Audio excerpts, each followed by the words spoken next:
ಕೇಂದ್ರದಿಂದ ಮುಖ್ಯ ಅತಿಥಿ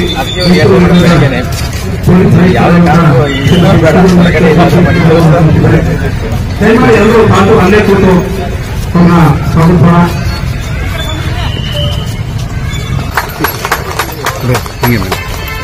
ಅಲ್ಲಿಯ ಪೊಲೀಸ್ ಆಯುಕ್ತರ ಸೂಚನೆಯ ಮೇರೆಗೆ ಹಾಗೂ ನಮ್ಮ ದಾಸ್ ಸಾಹೇಬರ ಹಾಗೂ ಕ್ರೈಮ್ ಸಾಹೇಬರ ಒಂದು ಮಾರ್ಗದರ್ಶನದಲ್ಲಿ ಇವತ್ತು ಎನ್ಆರ್ ಪೊಲೀಸ್ ಠಾಣಾ ವ್ಯಾಪ್ತಿಯಲ್ಲಿ ಒಂದು ಜನಸಂಪರ್ಕ ಸಭೆಯನ್ನು ಏರ್ಪಡಿಸಿದ್ದೇವೆ. ಈ ಜನಸಂಪರ್ಕ ಸಭೆಯ ಒಂದು ಮುಖ್ಯ ಉದ್ದೇಶ ನಿಮ್ಮ ಆತಂಕಗಳನ್ನ ನೀವು ವಾಸಿಸ್ತಾ ಇರುವಂತಹ ಪ್ರದೇಶಗಳಲ್ಲಿ ನಿಮ್ಮ ಸುತ್ತಮುತ್ತ ಇರುವಂತಹ ಕಾನೂನು ಸುವ್ಯವಸ್ಥೆಗೆ ಸಂಬಂಧಿಸಿದಂತಹ ಸಮಸ್ಯೆಗಳು ಅಥವಾ ಯಾವುದೇ ಒಂದು ಅಪರಾಧ ವಿಷಯಗಳಿಗೆ ಸಂಬಂಧಿಸಿದಂತೆ ಯಾವುದರ ಒಂದು ಮಾಹಿತಿಗಳು ನಿಮ್ಮಲ್ಲಿ ಇದ್ದರೆ ಹಾಗೆ ಅದರ ಜೊತೆಲಿ ನಮ್ಮ ಒಂದು ಪೊಲೀಸ್ ಕಾರ್ಯವೈಖರಿಯ ಬಗ್ಗೆ ನಿಮ್ಮ ಅನಿಸಿಕೆಗಳನ್ನು ಸಹ ಇಲ್ಲಿ ಮುಕ್ತವಾಗಿ ಹಂಚಿಕೊಳ್ಳಬಹುದು. ಪ್ರದೇಶ ನೀವು ವಾಸಿಸ್ತಾ ಇರುವಂತಹ ಪ್ರದೇಶದ ಸುತ್ತಮುತ್ತ ಇರುವಂತಹ ಸಮಸ್ಯೆಗಳು ಅಥವಾ ಯಾವುದೇ ಅಪರಾಧ ಚಟುವಟಿಕೆಗಳ ಬಗ್ಗೆ ಮಾಹಿತಿಗಳು ಹಾಗೂ ನಮ್ಮ ಈ ಠಾಣಾ ಎನ್ಆರ್ ಪೊಲೀಸ್ ಠಾಣಾ ವ್ಯಾಪ್ತಿಯ ಪೊಲೀಸ್ ಸಿಬ್ಬಂದಿ ಹಾಗೂ ಅಧಿಕಾರಿಗಳ ಒಂದು ಕಾರ್ಯವೈಖರಿಯ ಬಗ್ಗೆ ನಿಮ್ಮ ಒಂದು ಅನಿಸಿಕೆಗಳನ್ನ ನೀವು ಮುಕ್ತವಾಗಿ ನಿಮ್ಮ ಹೆಸರು ಮತ್ತೆ ನೀವು ಎಲ್ಲಿ ಯಾವ ಬೀಟಿಂದ ಅಥವಾ ಯಾವ ಪ್ರದೇಶದಿಂದ ಬಂದಿದ್ದೀರಾ ಅಂತೇಳಿ ಹೇಳಿ ಅದನ್ನ ತಿಳಿಸೋದು. ಅದಕ್ಕೆ ಸಂಬಂಧಪಟ್ಟಂಗೆ ಕೊನೆಯಲ್ಲಿ ಮಾನ್ಯ ಆಯುಕ್ತರವರು ಮಾತಾಡ್ತಾರೆ. ಅದಕ್ಕಿಂತ ಮುಂಚೆ ಈಗ ಒಂದು ಕಾರ್ಯಕ್ರಮ, ಒಂದು ಮನೆ ಮನೆಗೆ ಪೊಲೀಸ್ ತಲುಪಿಸುವಂತ ಒಂದು ವ್ಯವಸ್ಥೆಯನ್ನು ಮಾಡುವ ಸರಿಯಾಗಿ ಹಾಗೆ ಒಂದು ಇದನ್ನು ಸ್ಟಿಕ್ಕರ್ಸ್ ಅನ್ನು ಮಾಡಿಸಿದ್ದೇವೆ. ಇದರಿಂದ ಏನಂದ್ರೆ ಪ್ರತಿಯೊಂದು ಮನೆಗೆ ನಾವು ಈ ಸ್ಟಿಕ್ಕರ್ಸ್ ಅನ್ನು ಹಂಚೋದ್ರಿಂದ ನಿಮ್ಮ ಪೊಲೀಸ್ ಯಾರು, ನಿಮ್ಮ ಬೀಟಿಗೆ ಯಾವ ಪೊಲೀಸ್ ಬಂದು ನಿಮ್ಮ ಜೊತೆ ಇರ್ತಾರೆ, ನಿಮ್ಮ ಸಮಸ್ಯೆಗಳನ್ನು ನೀವು ನೇರವಾಗಿ ಯಾರಿಗೆ ಬೇಗ ಹೇಳ್ಬೋದು, ಬೇಗ ಸ್ಪಂದಿಸಬಹುದು. ಹಾಗೆ ಪೊಲೀಸ್ ಠಾಣೆ ನಂಬರು, ಈಗ ಸುಮಾರು ಜನಕ್ಕೆ ಪೊಲೀಸ್ ಠಾಣೆ ನಂಬರ್ ಗೊತ್ತಿರಲ್ಲ ಅಥವಾ ಇನ್ಸ್ಪೆಕ್ಟರ್ ನಂಬರ್ ಗೊತ್ತಿಲ್ಲ ಅಂತೇಳಿ ಸುಮಾರು ಜನ ನನ್ನ ಹತ್ರ ಸುಮಾರು ಸರಿ ಹೇಳಿದ್ರು. ಹಾಗೆ ಮಾನ್ಯ ಆಯುಕ್ತರ ಸಲಹೆ ಮೇರೆಗೆ ಇದೊಂದು ಒಂದು ಸ್ಟಿಕ್ಕರ್ಸ್ ಮಾಡಿ ಮನೆ ಮನೆಗೆ ಹಂಚುವಂತ ಒಂದು ಕಾರ್ಯಕ್ರಮವನ್ನು ಹಾಕೊಂಡಿದ್ವಿ. ಈ ಒಂದು ವೇದಿಕೆಯಲ್ಲಿ ಇದನ್ನು ಉದ್ಘಾಟನೆ ಮೂಲಕ ಈ ಕಾರ್ಯಕ್ರಮವನ್ನು ಆರಂಭ.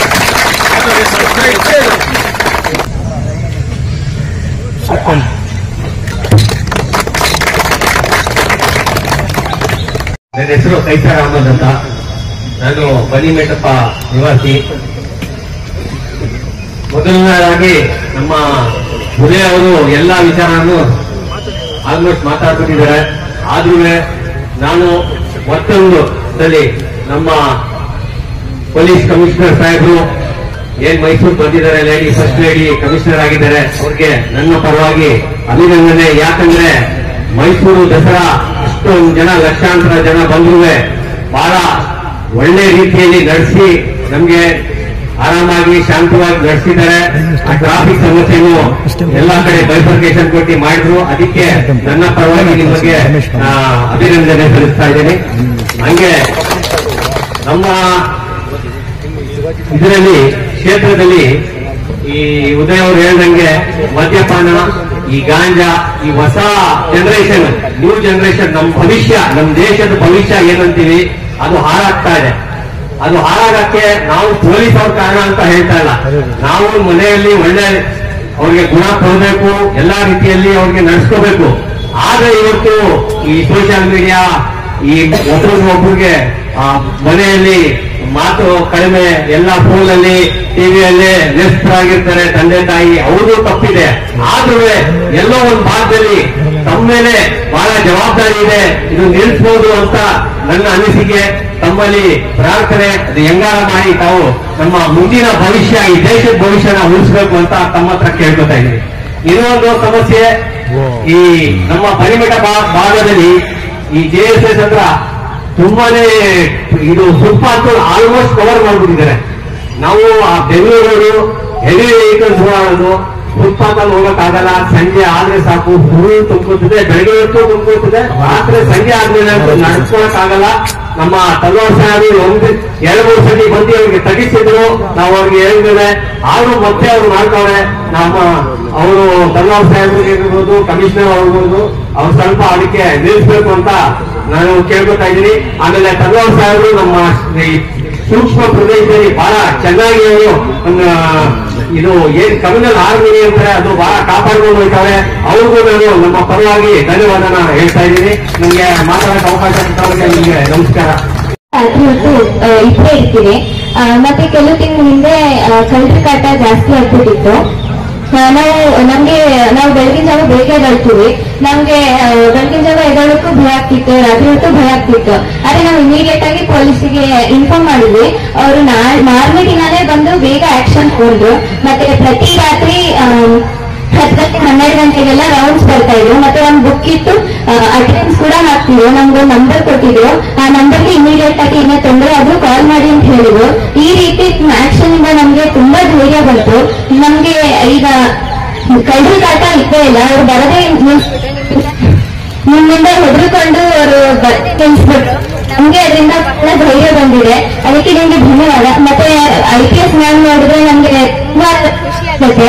ನಿಮ್ಮಷ್ಟೇ ಧೈರ್ಯವಾಗಿ ಬೆಳಿಬೇಕು ಅಂತ ನಮ್ಗೆ ಆಸೆ ಇದೆ. ಅದಕ್ಕೆ ನಿಮ್ ಜೊತೆ ಒಂದು ಹ್ಯಾಂಡ್ ಶೇಕ್ ಮಾಡ್ಬೋದಾ ಮ್ಯಾಮ್?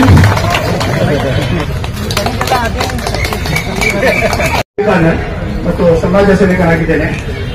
ಈಗ ನಾನು ಇಲ್ಲಿ ಬಂದಿರೋದು ಈ ಏನ್ ಜನಸಂಪರ್ಕ ಸಭೆ ನಮ್ಮ ಪೊಲೀಸ್ ಇಲಾಖೆಯಿಂದ ನೆರವೇರಿಸಿದ್ದಾರೆ. ನಾನು ಹೃತ್ಪೂರ್ವಕವಾಗಿ ಅಭಿನಂದಿಸುತ್ತೇನೆ. ಯಾಕಂದ್ರೆ ನಾನು ಸುಮಾರು 2 ದಶಕದಿಂದ ಪೊಲೀಸ್ ಇಲಾಖೆ ಜೊತೆಯಲ್ಲಿ ನಾನು ಕೆಲಸ ಮಾಡ್ತಾ ಬಂದಿದ್ದೀನಿ. ಈ ಹಿಂದೆ ನಮ್ಮ ಆಯುಕ್ತರಾಗ್ಲಿ ಬೇರೆ ಆಯುಕ್ತರಾಗ್ಲಿ ಇಂತಹ ಒಂದು ನಡೆಯನ್ನು ಯಾರು ಪಾಲಿಸಿರಲಿಲ್ಲ. ನಿಜವಾಗ್ಲೂ ಇದು ಶ್ಲಾಘನೀಯ. Really appreciate our police system. ನಾವು ಏನೇ ಒಂದು ದೂರು ತಗೊಂಡು ನಮ್ಮ ಪೊಲೀಸ್ ಸ್ಟೇಷನ್ಗಿರಲಿ ಇಲ್ಲ ನಮ್ಮ ಪೊಲೀಸ್ ಕಮಿಷನರ್ ಸಾಹೇಬ್ ಹತ್ರ ಹೋಗ್ಲಿ, ಅಲ್ಲೊಂದು ಬ್ಯಾರಿಯರ್ ಇತ್ತು. ಆ ಬ್ಯಾರಿಯರ್ನ ಅಲ್ಲಿ ದಾಟಿ ಹೋಗುವಷ್ಟರಲ್ಲಿ ನಮ್ಮ ದೂರು ಇಂಕಂಪ್ಲೀಟೇ ಇರ್ತಿತ್ತು. ನಿಜವಾಗಿಯೂ ಇವತ್ತೇನು ಈ ಸಭೆಯನ್ನು ಅವರನ್ನು ಒಂದು ಇದು ಮಾಡಿದ್ದಾರೆ. ಇದು ನಿಜವಾಗ್ಲೂ ಅಪ್ರಿಷಿಯೇಟ್. ಈಗ ನನ್ನ ಜೊತೆಯಲ್ಲಿ ಸುಮಾರು ಒಂದು 50 ಜನ ವಿಕ್ಟಿಮ್ಸ್ ಬಂದಿದ್ದಾರೆ. ನಮ್ಮ ಉದಯಗಿರಿ ಯೂನಿಟ್ನಲ್ಲಿ ಹೋದ ವರ್ಷ ಡಿಸೆಂಬರ್ನಲ್ಲಿ ಒಂದು ಪ್ರಕರಣ ದಾಖಲಾಗಿದೆ. Crime number 209 of 2024. ಅದರಲ್ಲಿ LIC ಏಜೆಂಟ್ ಅಂತ ಹೇಳಿ ಸುಳ್ಳು ಹೇಳಿ ಸುಮಾರು ಒಂದು 250 ಜನರಿಗೆ ವಂಚನೆ ಕೋಟ್ಯಾಂತರ ರೂಪಾಯಿಗೆ ವಂಚನೆ ಆಗಿದೆ.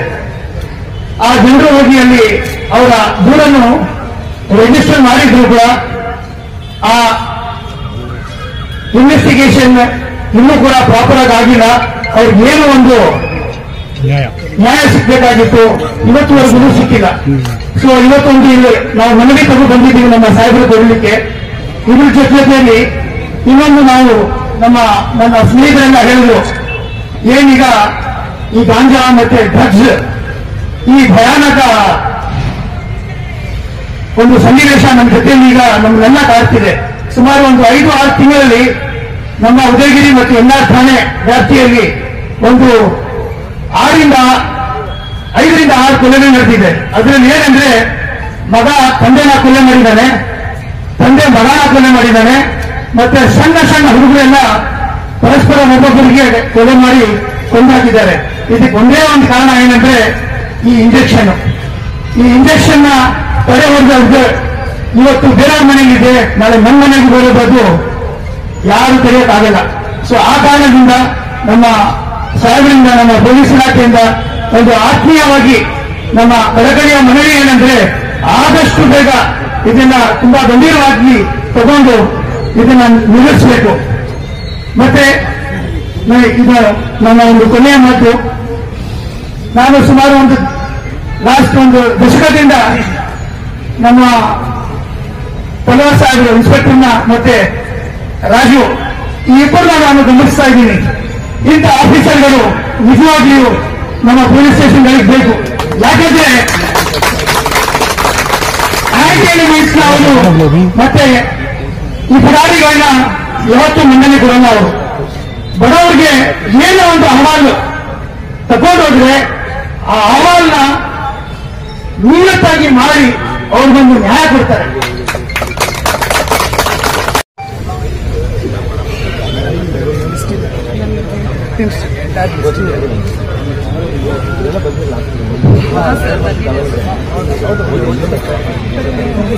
ತುಂಬಾ ಇದೆ. ಈ ಹಿಂದೆ ಸಲೀಂ ಸಾಹೇಬರು ಕಮಿಷನರ್ ಇದ್ದಂತ ಸಂದರ್ಭದಲ್ಲಿ ಟ್ರಾಫಿಕ್ ಸಮಸ್ಯೆಗಳನ್ನ ಬಹಳ ಚೆನ್ನಾಗಿ ಅಚ್ಚುಕಟ್ಟಾಗಿ ನಿಭಾಯಿಸಿದ್ರು. ಅವ್ರು ಹೋದ ನಂತರ ಮೈಸೂರು ನಗರದಲ್ಲಿ ಟ್ರಾಫಿಕ್ ಸಮಸ್ಯೆ ತುಂಬಾ ಇದೆ. ಈಗ ಅವರು ನಮ್ಮ ಸುಂದರರಾಜ್ ಸರ್ ಬಂದಿದ್ದಾರೆ, ಹಿರಿಯ ಅಧಿಕಾರಿ, ಅವರು ಆ ಸಮಸ್ಯೆನ ಬಗೆಹರಿಸ್ತಾರೆ ಅಂತ ಹೇಳಿ ಅವ್ರ ಮೇಲೆ ನಾನು ಭರವಸೆಯನ್ನ ಇಟ್ಟಿದ್ದೇನೆ. ಅವೈಲಬಿಲಿಟಿ ಇದ್ದು ಸಾರ್ವಜನಿಕರ ಕಷ್ಟ ಸುಖಗಳಿಗೆ ಸ್ಪಂದಿಸ್ತಾರೆ. ಅವ್ರಿಗೂ ಕೂಡ ನಾನು ಒಂದು ನನ್ನ ಪರವಾಗಿ, ವೈಯಕ್ತಿಕ ಪರವಾಗಿ ಧನ್ಯವಾದಗಳನ್ನ ತಿಳಿಸ್ತೇನೆ. ನರಸಿಂಹರಾಜ ಏನು ಈ ವಿಭಾಗದಲ್ಲಿ ಕ್ಷೇತ್ರದಲ್ಲಿ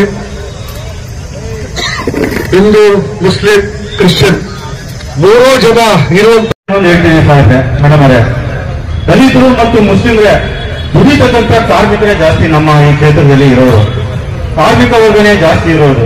ಇಂಥ ಜಾತಿಯಲ್ಲಿ ಇಷ್ಟೊಂದು ವಹಿಸುವವರು ಬೇಕಾ ನಮ್ಗೆ? ಏನಕ್ಕೆ ಈ ತರ ಇಷ್ಟೊಂದು ಜನ ಇಷ್ಟೊಂದು ವಹಿಸುವರು ಲೈಸೆನ್ಸ್ ಕೊಟ್ಟಿದ್ದಾರೆ? ಆ ಜಾಗದಲ್ಲಿ ಮಾರ್ಕೆಟ್ ಮಾಡೋ ಜಾಗದಲ್ಲಿ ಜನಗಳು ಓಡಾಡಕ್ಕೆ ಆಗೋದಿಲ್ಲ. ಒಂದು ದಿವಸ ನಮ್ಮ ಸಾಹೇಬರು ಕೂಡ ಕಂಪ್ಲೇಂಟ್ ಕೊಟ್ಟಿದ್ದೇವೆ ನಾವು. ಆದ್ರೆ ಅಲ್ಲಿ ಏನಾಗಿದೆ ಅಂದ್ರೆ ಬಸ್ ಇಳಿದು ಹೆಸರು ಮಕ್ಕಳು ಸಾಯಂಕಾಲ ಟೈಮ್ ಹೊಟ್ಟೆ ಪಡ್ಕೊಂಡು ಹೋಗ್ತಾರೆ, ತಿರುಗಾಡಕ್ಕೆ ಆಗೋದಿಲ್ಲ. ಫುಲ್ ಗಾಡಿಗಳು, ಆ ಕಡೆ ಗಾಡಿ ಇಟ್ಟಿದ್ದು, ಈ ಕಡೆ ತಿಂಡಿ ಅಂಗಡಿ ಮಾಡ್ತಾ ಇರ್ತಾರೆ, ಈ ಕಡೆ ಸ್ಕೂಟರ್ ನಿಲ್ಲಿಸ್ತಾರೆ, ಮತ್ತೆ ಅವರು ಜಾಗ ಹೆಸರು ಮಕ್ಕಳು ಹಿಂಗೆ ಹಿಂಗ ಅಡ್ಡಾದಿಡ್ಡಿ ಓಡಾಡಬೇಕು. ಇದು ಯಾವ ರೀತಿ ಕಾನೂನು ಸುವ್ಯವಸ್ಥೆ ಇದೆ? ದಯವಿಟ್ಟು ಇದನ್ನ ಬಗ್ಗೆ ಈ ವಹಿಸುಗಳನ್ನ ಸ್ಥಳಾಂತರ ಮಾಡಿ, ಅವ್ರಿಗೆ ರದ್ದು ಮಾಡಿ ಅಂತ ನಾನು ಹೇಳಕ್ ಹೋಗೋದಿಲ್ಲ. ರದ್ದು ಮಾಡಿದ್ರೆ ಆಗುದಿಲ್ಲ, ಅದು ಬೇರೆ ಕಡೆ ಸ್ಥಳಾಂತರ ಮಾಡಿ. ಆ ಶ್ರೀರಾಮ ವಹಿಸುವರು ಇಲ್ಲಿತ್ತು, ಈಗ ಅಲ್ಲೇ ತುಂಬಿ ದುಡುತ್ತಾ ಇದೆ ವಹಿಸುವರುಗಳು. ಅದ್ರ ಜಾಗಕ್ಕೆ ಮತ್ತೊಂದು MRP ಅಂತಂದು ಹಾಕಿದ್ದಾರೆ. ಇದು ಹಿಂಗಾದ್ರೆ ಬಡವರು ದುಡಿತಕ್ಕಂಥ ವರ್ಗ ಅವರ ಹೆಂಡತಿ ಮಕ್ಕಳಿಗೆ ಯಾವ ರೀತಿ ಸಾಕ್ತಾರೆ ಅವರು? ಅದೇ ಮೇಡಮ್ ಅವರೇ, ನಾನು ಅದನ್ನ ತಾವು ಒಂದ್ ಸ್ವಲ್ಪ ಕಂಟ್ರೋಲ್ ಮಾಡ್ಬೇಕು ಅಂತ ನಾನು ಕೇಳ್ಕೊಂತೀನಿ ಮೇಡಮ್ ಅವರೇ. ಒಂದ್ ನಿಮಿಷ ಸರ್. ನನ್ನ ಹೆಸರು ಸೈಯದ್ ಇಕ್ಬಾಲ್ ಅಂತ ಆಗಿದೆ, ಅಧ್ಯಕ್ಷ ಕಾಂಗ್ರೆಸ್ ಪ್ರೆಸಿಡೆಂಟ್. ಸಮಸ್ಯೆ ಏನಂತ ಅಂದ್ರೆ ಬರೋ ತಿಂಗಳು ನಮ್ಮ ಬಕೀರ್ ಹಬ್ಬ ಬರ್ತಾ ಇದೆ. LIC ಸರ್ಕಲ್ ಹತ್ರ ನಮ್ಗೆ ಸಮಸ್ಯೆ ಆಗುತ್ತೆ ಟ್ರಾಫಿಕ್. ಅದಕ್ಕೆ ನಾವು ದಯವಿಟ್ಟು ಬನ್ನಿ ಮಂಟಪ ಅಲ್ಲಿ ನಮ್ಗೆ ಒಳಗಡೆ ಅವಕಾಶ ಮಾಡ್ಕೊಡ್ಬೇಕು ಕುಡಿ ಮಾಡೋರಿಗೆ. ಮತ್ತೆ ಸಂದೀಪ್ ಸರ್ ಅವ್ರ ಲೆಟರ್ ಹಾಕೋರು ಆಲ್ರೆಡಿ ಅವ್ರಿಗೆ. ನೀವೊಂದು ರಿಕ್ವೆಸ್ಟ್ ಹೇಳಿದ್ರೆ ಕಮಿಷನರ್ ಸಾಹೇಬರು ಮೇಡಮ್ ಹಾಕಿದ್ರೆ ಅನುಕೂಲ ಆಗುತ್ತೆ, ಟ್ರಾಫಿಕ್ ಏನು ತೊಂದರೆ ಆಗಲ್ಲ. ದಯವಿಟ್ಟು ಅದು ನೀವು ಸಹಾಯ ಮಾಡ್ಕೊಡ್ಬೇಕು ನಮ್ಗೆ. ಹೋದ್ ಸತಿ ಬಹಳ ಟೈಮ್ ಆದ್ರು ಪ್ರಭಾವ್ ಸಾಹೇಬ್ ನೋಡಿ ಆಗಿಲ್ಲ. ಈ ಸತಿ ಅವ್ರ ಎಲೆಕ್ಷನ್ ಅಂತ ಆಗ್ಬಿಟ್ಟು ಮೈಸೂರಿಂದ ಚೇಂಜ್ ಆಗಿದ್ರು, ಅದರಲ್ಲಿ ಆಗಿಲ್ಲ. ಈ ಸತಿ ದಯವಿಟ್ಟು ಟ್ರಾಫಿಕ್ ಅವ್ರಿಗೆ ತೊಂದರೆ ಆಗಬಾರ್ದು ಅಂತ ಹೇಳಿ ಗುರಿ ಮಾಡಕ್ಕೆ ಹೊರಗಡೆ ಅವಕಾಶ ಮಾಡಿಕೊಟ್ರೆ ನಾವು ನೀರು ವ್ಯವಸ್ಥೆ ಏನ್ ಬೇಕು ಅಂತ ನಾವು ನಮ್ಮ ಮಾಡೋದು ನಮ್ಮ ಏರಿಯಾದಲ್ಲಿ ನಾವು ವ್ಯವಸ್ಥೆ ಮಾಡ್ತೀವಿ. ನಾವು ದಯವಿಟ್ಟು ಅದಕ್ಕೆ ಅನುಕೂಲ ಮಾಡ್ತೀವಿ. ನಮಸ್ಕಾರ. ಅಂತಂದ್ರೆ ಇಲ್ಲ ಬಂದಿರೋರು ಒಂದು 50,000 ಜನ ಇದ್ದಾರೆ ಇಲಾಖೆನ. ಬಟ್ ಇಲ್ಲಿ ನೀರು ಬಂದಿರೋರು ನಿಮ್ಮ ಸಬ್ಜೆಕ್ಟ್ ಮಾತ್ರ ಬಂದಿರೋದು. ಏನು ಅಂತ ಹೇಳಿದ್ರೆ ಈ ಭಾರತ್ ನಗರ ಉದಯಗಿರಿನಲ್ಲಿ ರಿಂಗ್ ರೋಡ್ ಐತೆ ಮೇಡಮ್. ರಿಂಗ್ ರೋಡ್ ಅಲ್ಲಿ ಭಾನುವಾರ ಆಯ್ತು ಅಂದ್ರೆ ಕ್ಲೀನಿಂಗ್ ಮಾಡ್ತಾರೆ. ಕ್ಲೀನಿಂಗ್ ಮಾಡಿಕೊಂಡು ಅಲ್ಲಿಂದ ಸುಮಾರು ನಾರಾಯಣನಗರ ರೋಡ್ ರಿಂಗ್ ರೋಡ್ ಇರ್ತಾರೆ. ಅದನ್ನ ತಗೊಳ್ಬೇಕು. ಹೇಳಬೇಕು ನಿಮ್ಮ ಹತ್ರ ಹೇಳಿ ಅಂತ ಹೇಳ್ತಾರೆ. ಅದರಿಂದ ನಿಮ್ಗೆ ಹೇಳ್ತಾ ಇರೋದು ಉದಯಗಿರಿ ಪೊಲೀಸರಿಗೆ ದಯವಿಟ್ಟು ಡೈರೆಕ್ಷನ್ ಕೊಡ್ಬೇಕು. ನೀವು ಅದೊಂದು ಸಹಾಯ ಮಾಡಿದ್ರೆ ಸಾಕು, ಬೇರೆ ಏನೋ ಸಬ್ಜೆಕ್ಟ್ ಹೇಳೋದಿಲ್ಲ. ಇಮಿಡಿಯೇಟ್ ರ್ಯಾಪಿಡ್ ಆಕ್ಷನ್ ಅನ್ನ ನೀವು ತಗೊಳ್ತಾ ಇದ್ದೀರಾ. ಬಟ್ ಇದಕ್ಕೆ ಸರಿಯಾದಂತಹ ಕಡಿವಾಣ ಹಾಕಕ್ಕೆ ನಾವು ಮತ್ತೆ ನಿಮ್ಮಿಂದ ಅದು ಸ್ವಲ್ಪ ಕಡಿಮೆ ಆಗ್ತಾ ಇದೆ ಸರ್. ಏನಕ್ಕಂತ ಹೇಳಿದ್ರೆ ಅದು ಇಮಿಡಿಯೇಟ್ ಆಗಿ ರ್ಯಾಪಿಡ್ ಫೋರ್ಸ್ ಬರ್ತಾರೆ, ಬಟ್ ಅದಕ್ಕೆ ಯಾರು ಸ್ಪೆಸಿಫಿಕ್ ಆಗಿ ಇದ್ದಾರೆ ಅನ್ನುವಂತ ಮಾಹಿತಿ ಕಲೆ ಹಾಕೋದ್ರಲ್ಲಿ ನಾವು ಕೂಡ ಹಿನ್ನಡೆ ಇದ್ದೀವಿ. ಅದರಲ್ಲಿ ಹಾಕೋದ್ರಲ್ಲಿ ಇಮಿಡಿಯೇಟ್ ಆಗಿ ನಾನು ಮುತ್ತುರಾಜ್ ಸರ್ಗೆ ಮೊನ್ನೆ 11:00 ಕಾಲ್ ಮಾಡಿದ್ರೆ ಇಮಿಡಿಯೇಟ್ ಆಗಿ ಕಳಿಸಿದ್ರು, ಕಳಿಸಿದ್ರು ಅಲ್ಲಿ. ಬಟ್ ಅದು ಯಾರು ಅಲ್ಲಿ ಆಗ್ತಾ ಇರುವಂತದ್ದು ಮಾಹಿತಿ ಇದೆ ಎಲ್ಲರಿಗೂ, ಇಡೀ ಪ್ರದೇಶಕ್ಕೆ ಗೊತ್ತಿದೆ ಅಲ್ಲಿ ಎಂ ಅಲ್ಲಿ ಸೇಲ್ ಆಗ್ತಾ ಇದೆ ಅಂತ. ಬಟ್ ಯಾಕೆ ಇನ್ನು ಕ್ರಮ ತಗೊಂಡಿಲ್ಲ ಅಂತ. ಎರಡನೇ ವಿಚಾರ, ಈ ನಮ್ಮ ಯುವಕರು ಪ್ರೊವೊಕೇಶನ್ ಆಗ್ತಾ ಇದ್ದಾರೆ. ಬೇರೆ ನಗರದ ರೋಡಿಗಳಿಂದ ಪ್ರೊವೊಕೇಶನ್ ಆಗ್ತಾ ಇದ್ದಾರೆ. ಮಾಡೆಲ್ ರೀತಿಯಲ್ಲಿ ಅವ್ರನ್ನ ಐಡಲ್ ರೀತಿಯಲ್ಲಿ ಇದನ್ನ ತಗೊಳ್ತಾ ಇದ್ದಾರೆ. ಇನ್ಸ್ಪೈರ್ ಮಾಡ್ಕೊಂಡು ಅವ್ರನ್ನ ಇಲ್ಲಿ ಕರೆಸುವಂತದ್ದು ಇದೆ ಮೇಡಮ್. ಡೀಟೇಲ್ ಬೇಕಾದ್ರೆ ಕೊಡ್ತೀನಿ. ಅದನ್ನ ಇನ್ಸ್ಪೈರ್ ಆಗಿ ಏನಾಗ್ತದೆ, ಈ ಯುವಕರು ಅವ್ರ ಹಿಂದೆ ಹೋಗ್ತಾ ಇದ್ದಾರೆ. ಈ ಯುವಕರು ಅಲ್ಲಿ ತುಂಬಾ ಹಿಂದೆ ಹೋಗ್ತಾ ಇದ್ದಾರೆ.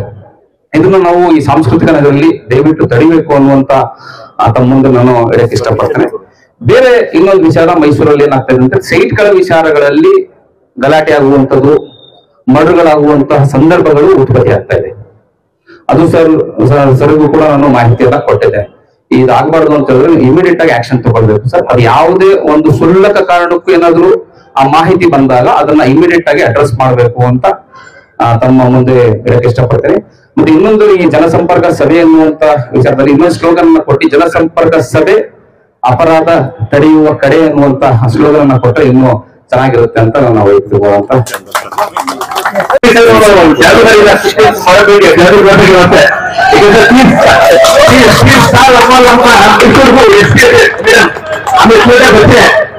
पुलिस कमिश्नर लेडीज सिद्धरामಯ್ಯ साहब ಮೂವತ್ತೈದು ವರ್ಷ ಮುಂಚೆ ಲೇಡೀಸ್ ಎಸ್ಪಿ ಬೇರೆ ಅವಾಗ ಈಗ ನಮ್ಮ ಲೇಡೀಸ್ ಎಸ್ಪಿ ಕಮಿಷನರ್ ಬಂದಿದ್ದಾರೆ. ಅವರು ತುಂಬಾ ಟ್ಯಾಕ್ಸ್ ಸಿದ್ದರಾಮಯ್ಯ ಸಾಹೇಬರಿಗೆ ನಮ್ಮ ಪೊಲೀಸ್ ಆಯುಕ್ತರಿಗೆ ನಾವು ಎಷ್ಟು ತಾರೀಕು ಕೊಡೋದು ಗೊತ್ತಿದೆ. ಯಾಕಂದ್ರೆ ಇದು ಆಲ್ರೆಡಿ ವಾಟ್ಸ್ಆಪ್ ಅಲ್ಲಿ ಇರ್ತಾರೆ ಮೇಡಮ್, ಪೊಲೀಸ್ ಇನ್ಫಾರ್ಮೇಶನ್ ಕೊಡೋಕೆ ಮುಂಚೆ ಇಮೇಲ್ ಬಂದಿರ್ತದೆ. ಆವಾಗ ವಾಟ್ಸ್ಆಪ್ ಅಲ್ಲಿ ಇರ್ತಾರೆ, ಎಲ್ಲ ಮೀಡಿಯಾ ನೋಡ್ಕೊಂಡಿರ್ತಾರೆ. ದಯವಿಟ್ಟು ಎಲ್ಲ ಒಂದೇ ಮಾತಾಡ ಆಗಲ್ಲ. ನಾವು ಪೊಲೀಸ್ ಕೆಲಸ ಮಾಡೋಣ, ನಾವೆಲ್ಲ ಸೇರ್ಬಿಟ್ಟು ಅದು ಇದು ಎಲ್ಲ ಇಲ್ಲ. ನಮ್ ಕೆಲಸ ನಮ್ಮ ಮಕ್ಕಳಿಗೆ ನಾವು ನೋಡ್ಕೋಬೇಕು, ಪೊಲೀಸರು ಅದನ್ನ ನೋಡೋದು ನಾವು ನೋಡ್ತಾರೆ, ನಮ್ಮ ಮಕ್ಕಳಿಗೆ ನಾವು ನೋಡ್ಕೋಬೇಕ. ಅದರ ಮಾಡೋಣ, ಒಳ್ಳೇದು ಮಾಡೋಣ, ಎಲ್ಲ ಕೆಲಸ ಮಾಡೋಣ. ಡಿಪಾರ್ಟ್ಮೆಂಟ್ ಎಲ್ಲರೂ ನನಗೆ ಮಂದಿ ಆಗಲಿ ಮತ್ತಿನಪ್ಪ ಆಗಲಿ ಎಲ್ಲ ಸ್ಟೇಷನ್ಗಳು ಮುಂಚಾನೆ ಬಂದ್ಬಿಟ್ಟು ಅನಿಸ್ಕೊಳ್ಗಳು ಕೆಲಸ ಮಾಡಬೇಕು. ಏನು ಅದಕ್ಕೆ ತೊಂದರೆ ಇಲ್ಲ. ಮುತ್ತುರಾಜು 3 ಗಂಟೆ ಫೋನ್ ಮಾಡಿರ್ತಾರೆ, ನೀವು 3 ಗಂಟೆ ಮಾಡ್ಕೊಂಡು ಇರ್ತಾರೆ. ಅದ ಪೊಲೀಸ್ ಮಾಡ್ತಿದ್ದಾರೆ, ಪೊಲೀಸ್ ಯಾರು ಹೋಗ್ಬೇಕು ಬೇಡ, ನಮ್ ಕೆಲಸ ನಾವು ಮಾಡೋಣ, ನಿಮ್ ಕೆಲಸ ಇದೀವಿ. ರಾತ್ರಿ 10 ಗಂಟೆ 11 ಗಂಟೆಗೆ ಹೆಂಗಸರಿಗೆ ಏನು ಮೇಡಮ್ ಕೆಲಸ ಯಾರು ಕೇಳಿದ್ರೆ ಒಂದ್ಸರಿ ಬರ್ತಾರೆ, ಪೊಲೀಸ್ನವ್ರು ಬರೋಕಿಲ್ಲ ಅಂತಾರೆ. ಅವ್ರಿಗೂ ಅಲ್ಲಿ ಡ್ಯೂಟಿ ಇರುತ್ತೆ, ಬರ್ತಾರೆ ನೋಡ್ಕೊಂಡು ಹೋಗಿದ್ರು. ಆದ್ರಿಂದ ನಾವು ದಯಮಾಡಿ ಇದು ಮೇಜರ್ ಪ್ರಾಬ್ಲಮ್ ಅಂತ ತಿಳ್ಕೊಂಡು ಇದನ್ನು ಬಗೆಹರಿಸಿ ಮೇಡಮ್. ಮುಂದಿನ ಜನ ಸಂಪರ್ಕ ನಿಮ್ಮನ್ನೇ ಕರೆದು ಏನ್ ಮಾಡಿದೀನಿ ಅಂತ ನಾವು ಕೇಳ್ತೀವಿ. ಘೋಷಣೆ ಮಾಡ್ರು ಎಲ್ಲರೂ ಹೇಳಿದ್ರು, ಸಮಸ್ಯೆಗಳು ಬಹಳ ಹೇಳಿದ್ರು, ಮೂಟಗಟ್ಲೆನೆ ಹೇಳಿದ್ರು, ಅದೊಂದು ಪರಿಹಾರ ಆಗಲಿ. ಓಲೆ ಸ್ಕೂಟರ್ದಾರು ನಿಲ್ಸಿ ಸ್ವಾಮಿ ಅಂತ ಕೇಳಿದ್ರು, ಅದನ್ನು ಮಾಡಲಿಲ್ಲ. ದಯಮಾಡಿ ಅದು ಎಷ್ಟು ಸೌಂಡ್ ಬರ್ತದೆ ಅದನ್ನ ನೀವೇ ಕಿವಿಯಾರ ಕೇಳಿ. ಆದ್ರಿಂದ ದಯಮಾಡಿ ಅದೊಂದು ಸಮಸ್ಯೆನ ಬಗೆಹರಿಸಿಕೊಳ್ಳಿ ಅಂತ ಕೇಳ್ತಾ ಇಲ್ಲಿ ನಡೆದಿರ್ತಕ್ಕಂಥ ಎಲ್ರಿಗೂ ನಮಗೂ ನನ್ನ ನಮಸ್ಕಾರಗಳನ್ನು ಹೇಳಿ ಮುಗಿಸ್ತೀನಿ. ಅವೇರ್ನೆಸ್ ಏನು ಅಂದ್ರೆ ಸರ್, ಪೊಲೀಸ್ ವತಿಯಿಂದ ಎಲ್ಲರಿಗೂ ಹೇಳಿದ್ದಾರೆ, ಅವೇರ್ನೆಸ್ ಕೊಟ್ಟಿದ್ದಾರೆ. ನಿಮ್ಮ ಪಿಜಿಗಳಲ್ಲಿ ಇಲ್ಲ ಹಾಸ್ಟೆಲ್ಗಳಲ್ಲಿ ಕ್ಯಾಮ್ರಾಸ್ ಫಿಕ್ಸ್ ಮಾಡಬೇಕು ಅಂತ ಹೇಳಿ. ಏನಾಗ್ತದೆ ಅಂದ್ರೆ ನಾಮ್ ಕೇಸ್ಗೆ ಕ್ಯಾಮ್ರಾ ಫಿಕ್ಸ್ ಮಾಡ್ತಾ ಇದ್ದಾರೆ. ಅದರಲ್ಲಿ ಲೆಸ್ ದೆನ್ 7 days ಬ್ಯಾಕಪ್ ಇರುತ್ತೆ, ಮತ್ತೆ ಅದರಲ್ಲಿ ಕ್ಲಾರಿಟಿ ಇರಲ್ಲ. ಸಪೋಸ್ ಏನಾದ್ರು ಒಂದು ಇನ್ಸಿಡೆಂಟ್ ನಡೆದು ಪೊಲೀಸ್ ಹೋದಾಗ್ಲೂ ಕೂಡ ಅಲ್ಲಿ ನಮ್ಗೆ ಕ್ವಾಲಿಟಿ ಕ್ಯಾಮ್ರಾಗಳು ಅವ್ರು ಹಾಕಿಲ್ಲ. ಸೊ ನಾನೇನ್ ಹೇಳ್ತೀನಿ ಅಂದ್ರೆ, ಪೊಲೀಸ್ ಏನ್ ಅವೇರ್ನೆಸ್ ಕೊಟ್ಟಿದ್ರೆ ಅದನ್ನ ಮಿಸ್ಯೂಸ್ ಮಾಡಬಾರ್ದು. ಅದಕ್ಕೋಸ್ಕರ ದಯವಿಟ್ಟು ನೀವೇ ಒಂದು ಕ್ಲಾರಿಟಿ ಕೊಡಿ, ಯಾವ ರೀತಿ ಕ್ಯಾಮ್ರಾನ ಅವರು ಯೂಟಿಲೈಸ್ ಮಾಡಬೇಕು, ಎಷ್ಟು ದಿನಕ್ಕೆ ಬ್ಯಾಕಪ್ ಬೇಕು. ಯಾಕಂದ್ರೆ ಯಾರು ಹೋಗಿದ್ದಾರೆ ಅಂದ್ರೆ ಆ ಗಾಡಿ ನಂಬರ್ ಕೂಡ ಅದ್ರಲ್ಲಿ ಟ್ರೇಸ್ ಆಗ್ತಾ ಇಲ್ಲ. ಸೊ ಅದು ಕ್ಯಾಮ್ರಾ ಬರೀ ನಾಮಕೇಸ್ಗೆ ಇಟ್ಟಂಗೆ ಆಗ್ತದೆ. ಒಂದು ಎರಡನೇದು ಬನಿಮಂಟಪ ಏರಿಯಾದಲ್ಲಿ ನಾವು ನೋಡಿರೋ ಪ್ರಕಾರ ಹೈಯೆಸ್ಟ್ ಕೇರಳ ಗಾಡಿ ವೆಹಿಕಲ್ಸ್ 2 wheelers ಮಕ್ಕಳುಗಳು ತಂದು ಯೂಸ್ ಮಾಡ್ತಾ ಇದ್ದಾರೆ. ಅದಕ್ಕೆ ವೆದರ್ ಪ್ರಾಪರ್ ಡಾಕ್ಯುಮೆಂಟ್ಸ್ ಇದೆಯಾ ಏನು ಅನ್ನೋದು ನಮ್ಗೆ ಸರಿಯಾಗಿ ಗೊತ್ತಿಲ್ಲ. ಯಾಕಂದ್ರೆ ಹೈಯೆಸ್ಟ್ ನಮ್ಗೆ ಇವಾಗ ನಡೀತಾ ಇದೆ ಅಂದ್ರೆ ಕೇರಳ ವೆಹಿಕಲ್ಸ್. ನಾನೇ ಏನಾದ್ರು ಒಂದು 20-25 ಕೇಸ್ ಸ್ಟೇಷನ್ ಕೊಟ್ಟಿದ್ದೀನಿ ಸರ್. ಏನು ಅಂದ್ರೆ ಗಾಡಿ ನಿಲ್ಸಿ ಹೋಗ್ಬಿಡ್ತಾರೆ, ಕೇಳಿದ್ರೆ ನಂದಲ್ಲ ಅಂತಾರೆ, ಆಮೇಲೆ ಇನ್ನೊಬ್ರದು ಅಂತಾರೆ. ಟು ಟ್ರೇಸ್ ಇಟ್ ಇಟ್ಸ್ ಗಾಡಿ ಹೆಂಗೆ ಇರುತ್ತೆ ಸ್ಟೇಷನ್ ಅಲ್ಲೇ, ಅವ್ನು ಸಿಗದೇ ಇಲ್ಲ. ಇಂಥದ್ದು ನಾನೊಂದು 20-25 ಕೇಸ್ ಕೊಟ್ಟಿದ್ದೀನಿ ಸರ್. ಸೊ ಈ ಡ್ರಗ್ಸ್ ಇವಾಗ 3ನೇದು ಸರ್ ಡ್ರಗ್ಸ್ ಹೇಳ್ತಾ ಇದ್ರೆ. ಇನ್ನೊಂದು ಅವೇರ್ನೆಸ್ ಏನಂದ್ರೆ ಸರ್, ನಿಮ್ಮ ಕಮಿಷನರ್ ಆಫೀಸ್ ಇಂದನೇ ನಮ್ಗೆ ಒಂದು ಇದು ಕೊಟ್ಟಿದ್ದೀರಾ, ಏನಂದ್ರೆ scanner, in and out visitors scanners ಅಂತ ಒಂದು ಪ್ರೋಗ್ರಾಮ್ ಮಾಡಿದ್ರಿ ಲಾಸ್ಟ್ ಟೈಮ್, ನಾವೆಲ್ಲರೂ ಪರ್ಚೇಸ್ ಮಾಡಿದ್ದು. ಅದನ್ನ ನಾವು ಪ್ರಾಪರ್ ಆಗಿ ಯೂಸ್ ಮಾಡ್ತಾ ಇಲ್ಲ ಸರ್. ಯಾಕಂದ್ರೆ ಅದರಲ್ಲಿ ಪ್ಲಸ್ ಪಾಯಿಂಟ್ಸ್ ಇದೆ. ಏನಂದ್ರೆ ಹೌದು ಸರ್, ಅದ್ರಲ್ಲಿ ಏನಂದ್ರೆ ಲಾಡ್ಜ್ ಆಗ್ಲಿ, ಸರ್ವಿಸ್ ಅಪಾರ್ಟ್ಮೆಂಟ್ ಆಗ್ಲಿ, ಬಿಜಿಸ್ ಆಗ್ಲಿ ಕರೆಕ್ಟ್ ಆಗಿ ಯೂಸ್ ಮಾಡೋದೇ ಅಡ್ವಾಂಟೇಜ್ ಇದೆ. ಏನಂದ್ರೆ ಸಪೋಸ್ ಯಾರ ಮೇಲಾದ್ರೂ ಪೊಲೀಸ್ ಕೇಸ್ ಇದ್ರೆ ಇಮಿಡಿಯೇಟ್ ಪಾಪಪ್ ಆಗುತ್ತೆ ಅದರಲ್ಲಿ.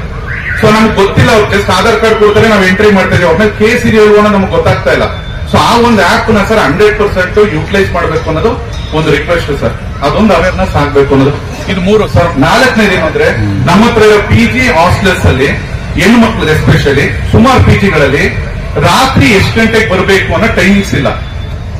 ಇವಾಗ ಕ್ರೈಮ್ ನಡೆಯುತ್ತೆ ಅನ್ನೋದು, ಒಂದು ಹುಡುಗಿ 12 ಗಂಟೆಗೆ ಬಂದ್ರು ನಾವು ವೆಲ್ಕಮ್ ಮಾಡ್ತೀವಿ ಪಿಜಿಗೆ ಅಂದ್ರೆ, she is in a strict till 12 o'clock ಅಂದ್ರೆ automatically there are chances for crime.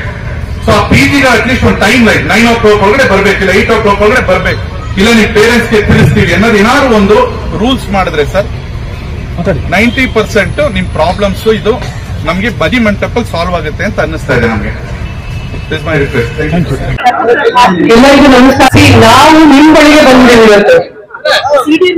ನಿಮ್ಗೆ ಏನ್ ಕಷ್ಟ ಆಗ್ತಾ ಇದೆ, ಯಾಕಂದ್ರೆ ಗ್ರಾಸ್ ರೂಟ್ ಲೆವೆಲ್ ಅಲ್ಲಿ ಕಷ್ಟ ತಿಳ್ಕೊಳ್ಳೋಣ ಅಂತ ಹೇಳಿ ನಮ್ಮ ಸ್ಟೇಷನ್ಗೆ ಬರ್ತಾರೆ, ನಮ್ಮ ಆಫೀಸ್ಗೆ ಬರ್ತಾರೆ, ಒಂದಿಬ್ರು ಬರ್ತಾರೆ. ಬಟ್ ಇನ್ ಜನರಲ್ ಆಗಿ ಪಬ್ಲಿಕ್ ಅಲ್ಲಿ ಬಂದಾಗ ಮುಕ್ತವಾಗಿ ಮಾತಾಡಿದಾಗ ಪಕ್ಕದವ್ರಿಗೂ ಗೊತ್ತಾಗುತ್ತೆ ಏನ್ ಪ್ರಾಬ್ಲಮ್ ಇದೆ, ಯಾವ ಏರಿಯಾದ ಪ್ರಾಬ್ಲಮ್ ಇದೆ ಏನು ಅಂತ ಹೇಳಿ. ಪೊಲೀಸಿಂಗ್ ಅಲ್ಲಿ ನಾವು ಮೈಸೂರು ಸಿಟಿ ಪೊಲೀಸಿಂಗ್ ಪ್ರತಿದಿನ ಯಾವ ರೀತಿ ನಾವು ಚೇಂಜಸ್ ಮಾಡ್ಬೇಕು, ಪೊಲೀಸ್ ಫ್ರೆಂಡ್ಲಿ ಹೇಗೆ ಆಗ್ಬೇಕು, ಜನಸ್ನೇಹಿ ಪೊಲೀಸ್ ಯಾವ ತರ ಆಗ್ಬೇಕು ಅಂತ ಹೇಳಿ ನಮ್ಮ ಪ್ರಯತ್ನ ಮಾಡ್ತಾ ಪ್ರತಿಯೊಂದು ಸಬ್ ಡಿವಿಷನ್ ಅಲ್ಲೂ ನಾವು ಈ ತರ ಕಂಪ್ಲೇಂಟ್ಸ್ ಒಂದು ಜನಸಂಪರ್ಕ ಸಭೆಯನ್ನ ಮಾಡಿ ಈಗ ಆಲ್ರೆಡಿ ಯಾವ ಯಾವ ಉಪವಿಭಾಗದಲ್ಲಿ ಮಾಡಿದೀವಿ ನಾವು ಆಲ್ರೆಡಿ ಅದನ್ನ ಕಾರ್ಯರೂಪಕ್ಕೆ ತಂದಿದ್ದೀವಿ. ಯಾರಾದ್ರೂ ಸ್ಪೆಸಿಫಿಕ್ ಆಗಿ ಹೇಳಿದ್ರೆ ಈಗ ಒಳ್ಳೆ ಚಾನೆಲ್ ಹತ್ರ ಹುಡುಗರು ಕೂತ್ಕೋತಾರೆ, ಯಾವ್ದೋ ಒಂದು ಪಾರ್ಕ್ ಶಿವಾಜಿ ಪಾರ್ಕ್ ಅಂತ ಹೇಳಿದ್ರು, ಯಾವ್ದೋ ಒಂದು ಟೀ ಅಂಗಡಿ ಅಂತ ಹೇಳಿದ್ರು.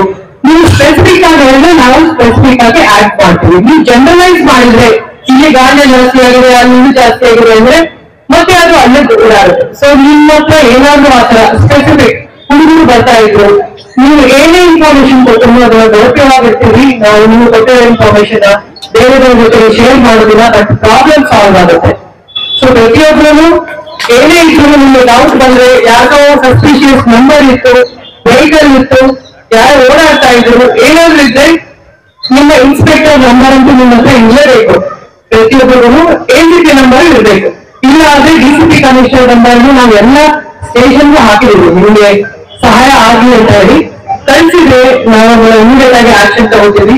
ಜನರಲೈಸ್ ಮಾಡ್ರಿ ಈ ಏರಿಯಾ ಆ ಏರಿಯಾ ಅಂತ ಪರ್ಟಿಕ್ಯುಲರ್ ಆಗಿ ಹೇಳಿದ್ರೆ ಡೆಫಿನೆಟ್ಲಿ ಈ ಡ್ರಗ್ ಬೆಲೆ ಸೇರಿದೆ, ಗಾಂಜಾ ಬೆಲೆ ಸೇರಿದೆ, ಎಲ್ಲಾನು ನೀವು ನಾವು ಸೇರಿ ಕಡಿವಾಣ ಹಾಕೋದು. ಅವ್ರು ಹೇಳಿದ್ರು ಎಲ್ಲೋ ಯಾರೋ ಕುಡಿದ್ಬಿಟ್ಟು ಜಗಳ ಆಡಿ ಅಲ್ಲಿ ಮಾಡಿದ್ರು ಅಂದ್ರೆ ಯಾವ ರೀತಿ ಗೊತ್ತಾಗುತ್ತೆ ಅದು ನಮ್ಗೆ. ಸೊ ನಿಮ್ಮಿಂದ ನಮ್ಗೆ ಇದು ನಿಮ್ಮ ಏರಿಯಾ, ಇಲ್ಲಿರೋ ಚೇಂಜ್ ಆಗ್ತಾ ಇರ್ತೀವಿ, ಬಟ್ ಅಲ್ಲಿ ನೀವೇ ಇರೋರಿದೆ. ಸೊ ನಿಮ್ಮ ಏರಿಯಾ ಬಗ್ಗೆ ನಿಮ್ಗೆ ಹೆಮ್ಮೆ ಇರಬೇಕು. ನಮ್ಮ ಏರಿಯಾನ ನಾವು ಕ್ಲೀನ್ ಆಗಿ ಇಟ್ಕೋಬೇಕು, ಕ್ರೈಮ್ ಫ್ರೀ ಇಟ್ಕೋಬೇಕು ಅಂತ. ಕೆಲವು ಲೀಡರ್ಸ್ ನಿಮ್ಮಲ್ಲಿ ಯಾರಾದ್ರೂ ಇದ್ರೆ ಅವರು ರೆಸ್ಪಾನ್ಸಿಬಿಲಿಟಿ ತಗೊಂಡು ನಮ್ಮ ಜೊತೆಗೆ ಮುಕ್ತವಾಗಿ ಡೆಫಿನೆಟ್ಲಿ ನಾವು ಅದನ್ನ ಸಾಲ್ವ್ ಮಾಡಕ್ಕೆ ಪ್ರಯತ್ನ ಅಲ್ಲ, ಖಂಡಿತವಾಗಿ ಸಾಲ್ವ್ ಮಾಡ್ತೀವಿ. ಸೊ ನಿಮ್ಮಿಂದ ಸ್ಪೆಸಿಫಿಕ್ ಆಗಿ ಏನೇ ಇನ್ಫಾರ್ಮೇಶನ್ ನೀವು ಡೆಫಿನೆಟ್ಲಿ ಅಂತ ಅಟೆಂಡ್ ಮಾಡ್ತೀವಿ. ಈ ಬೀಟ್ ಈಗ ಹೊಸ ಈ ಬೀಟ್ ಆಗಿದೆ, ಹಳೆ ಪುಸ್ತಕಗಳು ಇರ್ತಾ ಇಲ್ಲ, ಈ ಬೀಟ್ ಸಿಸ್ಟಮ್ ಅಂತ ಇದೆ. ನೀವೆಲ್ಲರಿಗೂ ಎನ್ರೋಲ್ ಆಗ್ಬೋದು. ಅದಕ್ಕೆ ನಿಮ್ಮ ನಂಬರ್ ಅನ್ನು ಕೊಟ್ಟರೆ ನಾವು ನಮ್ಮ ಈ ಬೀಟ್ ಆಪ್ ಅಲ್ಲಿ ಹಾಕೋತೀವಿ. ಬೀಟ್ ಮೆಂಬರ್ಸ್ ಆಗಿ ನಿಮ್ಮ ನಂಬರ್ ಕೊಟ್ಬಿಟ್ಟು ನಮ್ಮ ಸಿಬ್ಬಂದಿ ಬೀಟ್ ಸಿಬ್ಬಂದಿ ಆ ಏರಿಯಾಗೆ ಏನಾದ್ರು ಬಂದ್ರೆ ಅವರು ಅದನ್ನ ಪಂಚ್ ಮಾಡಿದ್ರೆ ಆ ಕೋಡ್ ಅನ್ನ ನಿಮ್ಗೆ ಮೆಸೇಜ್ ಬರುತ್ತೆ. ಸೊ ಬೀಟ್ ಕಾನ್ಸ್ಟೇಬಲ್ ನಿಮ್ಮ ಏರಿಯಾಗೆ ಬಂದಿದ್ರು ಸೊ ನಿಮ್ಗೆ ಮೊಬೈಲ್ಗೆ ಬರುತ್ತೆ. ರಾತ್ರಿ 1 ಗಂಟೆಗೆ ಬಂದಿದ್ದು, 3 ಗಂಟೆಗೆ ಬಂದಿದ್ದು. ಬೇರೆ ಏರಿಯಾಗಳೆಲ್ಲ ಅದನ್ನ ಅಪ್ರಿಶಿಯೇಟ್ ಮಾಡಿದ್ದಾರೆ ಪೊಲೀಸ್ ಕೆಲಸ ನಮ್ಮ ಮೈಸೂರು ನಗರದಲ್ಲಿ. ನೆನ್ನೆ ನಾವು KR ಉಪವಿಭಾಗದಲ್ಲಿ ಮಾಡಿದಾಗ ಅವ್ರು ಹೇಳಿದ್ರು ಬೀಟ್ ಅವರು ಬರ್ತಾ ಇದ್ದಾರೆ, ನಮ್ಗೆ ಸಮಾಧಾನ ಆಗತ್ತೆ ಬರ್ತಾ ಇದ್ದಾರೆ ಅಂತ ಹೇಳಿ. ಮತ್ತೆ ಸಂಬಂಧಪಟ್ಟಂತ ಟ್ರಾಫಿಕ್ ಏನೇನ್ ಹೇಳಿದ್ರಿ, ರವಿಶಂಕರ್ ಅವರು ಇದ್ದಾರೆ ACP ಟ್ರಾಫಿಕ್, ಅವರು ನೋಟ್ ಮಾಡ್ಕೊಂಡು ಮೊನ್ನೆ ಏನಾಗುತ್ತೆ ಅದನ್ನು ಸಹ ನಾವೀಗ ಪ್ರತಿಯೊಂದು ಹಂತದಲ್ಲಿ ನಮ್ಮ ಕಡೆಯಿಂದ ಏನೇನ್ ಮಾಡ್ಬೋದು ಅದನ್ನ ಮಾಡ್ತೀವಿ. ಬೇರೆ ಡಿಪಾರ್ಟ್ಮೆಂಟ್ಗೆ ಸಂಬಂಧಪಟ್ಟಂತದ್ದು ನಾವು ಬೇರೆ ಡಿಪಾರ್ಟ್ಮೆಂಟ್ಗೆ ಈ ಜನಸಂಪರ್ಕ ಸಭೆಯಲ್ಲಿ ಡಿಸ್ಕಷನ್ ಆಗಿತ್ತು, ಕಂಪ್ಲೇಂಟ್ ಬಂದಿತ್ತು ಅಂತ ಅದನ್ನ ರೈಟಿಂಗ್ ಅನ್ನು ಸಹ ನಾವು ಕನ್ಸರ್ನ್ ಡಿಪಾರ್ಟ್ಮೆಂಟ್ ಅವರಿಗೆ ಕಳಿಸ್ತೀವಿ. ಎಲ್ಲರೂ ಸೇರಿ ಮೈಸೂರು ಒಂದು ಹೆಮ್ಮೆ ನಗರ ಇದು, ಇಟ್ಸ್ ಹೆರಿಟೇಜ್ ಸಿಟಿ. ನೀವೆಲ್ಲ ಮುಂದೆ ಒಂದು ಎಲ್ಲರೂ. ಸೊ ಈ ಮೈಸೂರು ನಗರನ್ನ crime free, drug free, traffic free ಎಲ್ಲ ನೀವೇ ನಿಮ್ಮ ಕೈಯಲ್ಲೇ ಇದೆ. ನಾವು ನಿಮ್ಗೆ ಸಹಾಯ ಮಾಡ್ತೀವಿ, ನಮ್ ಜೊತೆಗೆ ಕೈ ಜೋಡಿಸಿ ಈ ಮೈಸೂರು ನಗರದ ಒಂದು ಮಾದರಿ ನಗರ ಮಾಡೋಣ ಅಂತ ಕೇಳ್ಕೊತೀವಿ. ಎಲ್ಲರಿಗೂ ಧನ್ಯವಾದಗಳು. ಇಷ್ಟು ನಂಬರ್ ಅಂತ ಬಂದ್ರಿ. ಸೊ ನಿಮ್ಮ ಪರ್ಸನಲ್ ಒಬ್ಬೊಬ್ರು ಪರ್ಸನಲ್ 1 to 1 ಹೇಳಿದ್ರಿ, ನೀವೆಲ್ಲ ಬಂದು ನಮ್ಗೆ ಭೇಟಿ ಆಗ್ಬೋದು. ಪರ್ಟಿಕ್ಯುಲರ್ ಆಗಿ ಯಾರು ನಿಮ್ದು ಪರ್ಟಿಕ್ಯುಲರ್ ಕೇಸ್ ಬಗ್ಗೆ ಹೇಳಿದ್ರಿ ಅದನ್ನು ಸಹ ನಾವು ಅಟೆಂಡ್ ಮಾಡ್ತೀವಿ. Thank you. ಪೊಲೀಸ್ ಠಾಣೆ ಹೋಗ್ತೀವಿ. ಇಲ್ಲಿ ಜನಸಂಪರ್ಕ ಸಭೆಯನ್ನು ನಮ್ಮ ಕಮಿಷನರ್ ನಡೆಸ್ಕೊಂಡಿದ್ದಾರೆ. ಮೇಡಮ್ಗೆ ನಾನು ಎಲ್ಲಾ ನಾಗರಿಕರ ಪರವಾಗಿ ಪೊಲೀಸರ ಪರವಾಗಿ ಧನ್ಯವಾದಗಳನ್ನ ತಿಳಿಸ್ತೀನಿ. ಹಾಗೆ DCP ಕಾನೂನು ಸುವ್ಯವಸ್ಥೆ ಮುತ್ತುವರ್ಜನ್ ಅವರಿಗೆ ಮತ್ತು ACP ಅಶೋಕ್ ನಾರಾಯಣ್ ಸರ್ ಮತ್ತು ಶಿವಶಂಕರ್ ಸರ್ ನಾನು ಧನ್ಯವಾದಗಳನ್ನ ತಿಳಿಸ್ತೀನಿ. ಇಲ್ಲಿ ಹೆಚ್ಚಿನ ಸಂಖ್ಯೆಯಲ್ಲಿ ಬಂದಿದ್ದಂತ ಎಲ್ಲಾ ನಾಗರಿಕರಿಗೂ ನಾನು ಧನ್ಯವಾದಗಳನ್ನ ತಿಳಿಸ್ತೀನಿ. ಯಾರಿಗೆ ನಿಮ್ ವಿಚಾರನ ತಲುಪಿಸ್ಲಿಕ್ಕಾಗಿಲ್ಲ ಅವರು ಸ್ಟೇಷನ್ಗೂ ಅಥವಾ ACP ಸರ್ಗೂ ಭೇಟಿಯಾಗಿ ತಲುಪಿಸಬೇಕು ಅಂತ ಕೇಳ್ಕೊಂತೀನಿ. ಹಾಗೆ ಎಲ್ಲರಿಗೂ ದಯವಿಟ್ಟು ಉಪಹಾರದ ವ್ಯವಸ್ಥೆ ಇದೆ, ಟಿವಿ ಇರುತ್ತೆ, ದಯವಿಟ್ಟು ನೋಡ್ಕೊಂಡು ಹೋಗ್ಬೇಕಂತ ಕೇಳ್ಕೊಂತೀನಿ. ಸನ್ಮಾನ ಕಾರ್ಯಕ್ರಮ ಯಾರ್ಯಾರು ಇದೆಯಾ ದಯವಿಟ್ಟು ಸರತಿ ಸಾಲಿನಲ್ಲಿ ಬಂದು ಸನ್ಮಾನ ಮಾಡ್ಬೇಕಂತ ಕೇಳ್ಕೊಂತೀನಿ.